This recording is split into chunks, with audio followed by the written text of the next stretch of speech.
velkommen til, mine damer og herrer, tag pænt imod Toni Roldán fra spanske Ciudadanos. Toni. Great to be here. I hope the pronunciation was it okay? Perfect, fantastic. I'm really impressed. Roldán. Very good. Toni, good having you here. Welcome to Nyborg. It's a pleasure having you here. It's a great pleasure to be here from you. We would really appreciate if you could just say a few words on what is Ciudadanos about, and how do you look upon the future of Europe? Please, Toni. So thank you for inviting me. It's a pleasure to be here. It's my first time in Denmark, actually. So thanks so much for inviting me. So first, look, we are basically a startup. We started just 3 years ago nationally. We are a liberal progressive party, very much like you guys. We started before only in Catalonia in 2006, just by defending anti-nationalism. So look, we want a united Spain. We want to continue to be European. We wanted to continue to be Spanish and European. And then from 2015 to now, we started with 13% in the national election.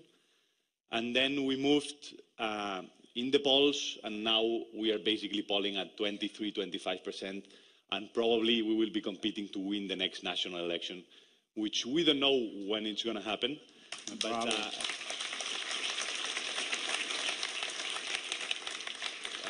so that's unique in Spain, because for the last 40 years that we've had democracy, there was no liberal party. Only we had the conservatives on the one side and the socialists on the other, and then we had some small nationalist parties. But for the first time, there is a liberal platform that is actually defending open societies, that is defending progressive policies, that is openly pro-European, and that is clearly different from conservatives and socialists. So that's the story of Ciudadanos. And Toni, it's impressive to hear. Could you say a few words on the future of Europe? What kind of discussions are you having within Ciudadanos and in Spain in general? Well, how do you look upon the future of Europe? Are you optimistic? Are you pessimistic? What kind of approach are you taking to this big subject? So look, I remember 2 years ago, I think we were all looking on TV and we were seeing Madame Le Pen on the one side and Macron on the other, right? And we knew that the fundamental fight we were fighting was not between left or right, or it was basically about the future and the subsistence of European values. And that's the crucial fight we are fighting now. I think we should not make mistakes. Like this is probably the biggest threat we have. The next European election is probably the most important we've ever had. We know that nationalists, populists, authoritarian regimes that are going up mainly as a result of the crisis, selling fear,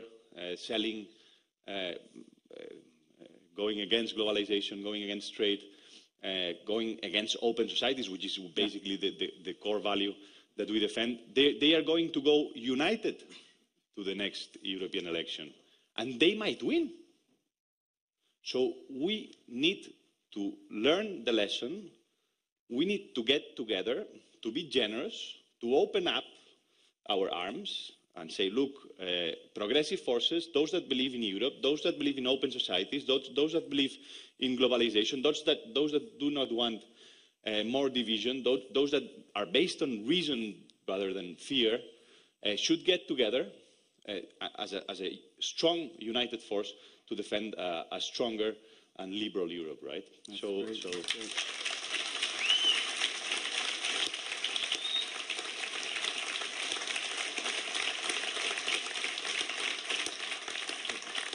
This is so eloquently put, but it's more or less what we write in our election program that we'll hopefully adopt this weekend. Toni, could you reflect a little? Do you see a lack of solidarity in Europe concerning the big issues that we face in common? Is it a lack of solidarity, or what's wrong? So look, I think there are two key concepts that we need to understand. Sometimes we see Europe as like if you want, the North saying we want less solidarity, and the South saying, oh, we want more solidarity. I think it's a bit of a more complex debate. I think we need both solidarity and responsibility, right? Mm-hmm. So I think we need solidarity, but I think also we need the South, basically, to do many reforms and change and become more competitive and actually fight against corruption and do what we have to do so we can actually ask for more solidarity. And that's the balance we are selling, and that's the balance we need to achieve if we want the European project to succeed and our parties to succeed. We cannot only say, look, I want solidarity and solidarity, but I'm not moving, right? Mm-hmm. I think the political paralysis we've seen from the socialists and from conservatives in the past is part of the breeding base for populism. When things do not change, when things remain the same, then you get populists winning the elections, right? So I think we need more solidarity. I think we need to be responsible at the same time, fighting for the things we believe and changing things. That's great. Toni, could you reflect a little on your cooperation or with En Marche in France? I mean, how close are you guys? How close are these two parties? How close are you cooperating? So do you cooperate on a daily basis, or is it more in general terms? So we are very close to them. just have the periods in between. But also, I think we have many things in common. We started very recently. We also were fighting against basically the establishment that was not moving things. And we do have very close relations. I'm on the head of policy, and I talk to them very often on what we do on the labor market and what we do on education policies, what's their program on Europe precisely.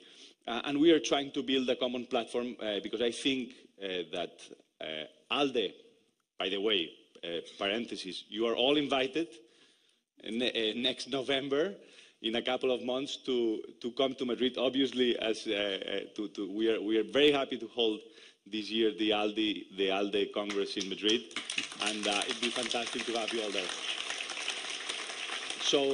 So we work very closely with Macron, and I think we together want to join Alde, but an Alde that actually is a bit more ambitious and that opens up a bit more and makes a step forward to really be able to fight against our enemy, right, which now clearly is the authoritarians and populists that are trying to destroy Europe. And I mean, prospects are quite good. I mean, in the best of all worlds, Alde, or whatever we call it, rename it, whatever, might be even second or third largest group in European Parliament if we succeed in this maneuver, right? Exactly. So that's why I was saying we need to be generous, right? We need to open up a bit more so we can actually win, and that's what I think we probably we need to hold hands with other progressive forces in Europe instead of saying no. We just need to open up a bit more so we can actually be competing to win the election. Fantastic. Toni Roldán, please. Thanks so much. Thank you. And